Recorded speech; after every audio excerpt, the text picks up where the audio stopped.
Une fois, on était en table avec mon père. Mon père était un grand fonctionnaire de ce pays, le temps de fouille. Il est rentré en fonction 3 ans après, il nous a laissés. On était à table.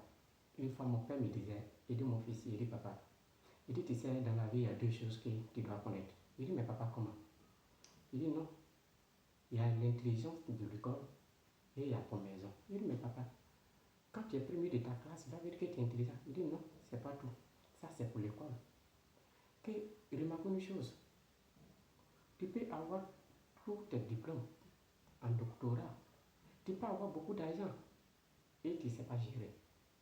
Tu peux avoir beaucoup d'argent et tu ne sais pas parler en public. Remarquons une chose, mon fils. Ceux qui ont beaucoup d'argent, la plupart, il y a plein qui ne savent pas parler en public.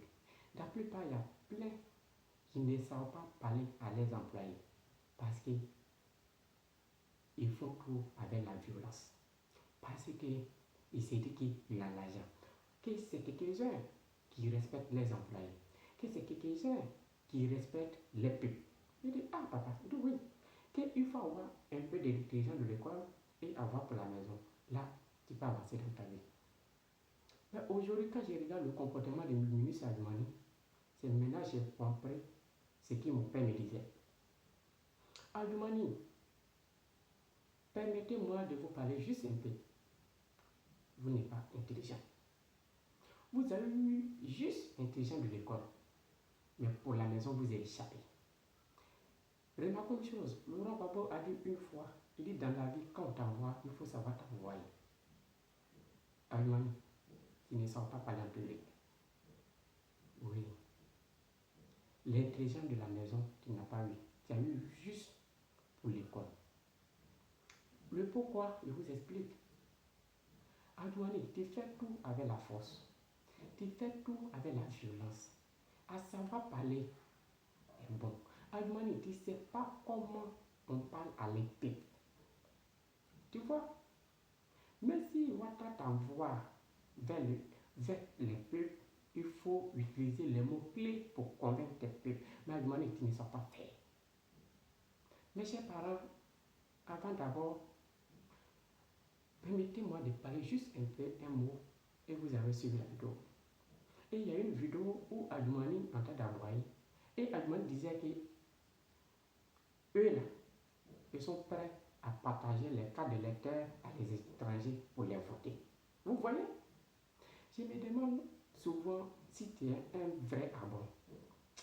Je pense que tu n'es pas Abon. Un Abon qui ne sait pas parler. Un Abon qui fait tout avec la violence. Moi, depuis que je suis né, c'était jamais vu. Mes chers parents, un gars comme Adjoumani ne devait pas être ministre des Abons.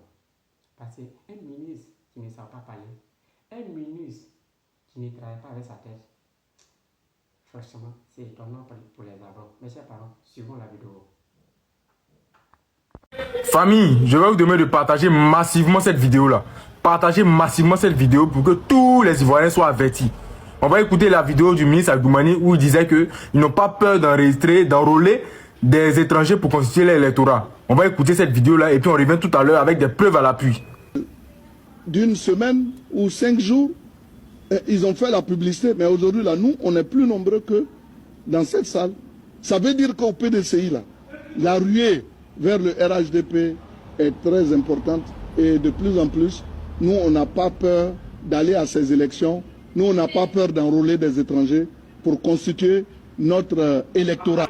Tout le monde a déjà vu cette vidéo-là où le ministre Adjoumani déclarait devant tout le monde qu'il n'avait pas peur d'enrôler des étrangers pour constituer l'électorat.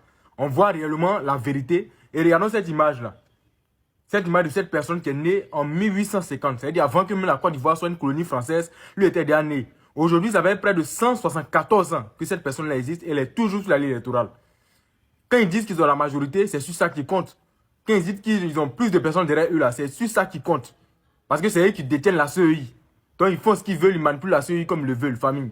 C'est une réalité. Il faudrait que la CEI soit révisée. Il faudrait qu'on puisse enlever tous ces déchets-là. Pour que réellement ils puissent avoir les élections transparentes en Côte d'Ivoire. Famille, c'est une réalité. Partagez massivement cette vidéo pour que tout le monde puisse la voir. C'est important. C'est important pour la lutte que nous mettons. partagez massivement cette vidéo-là.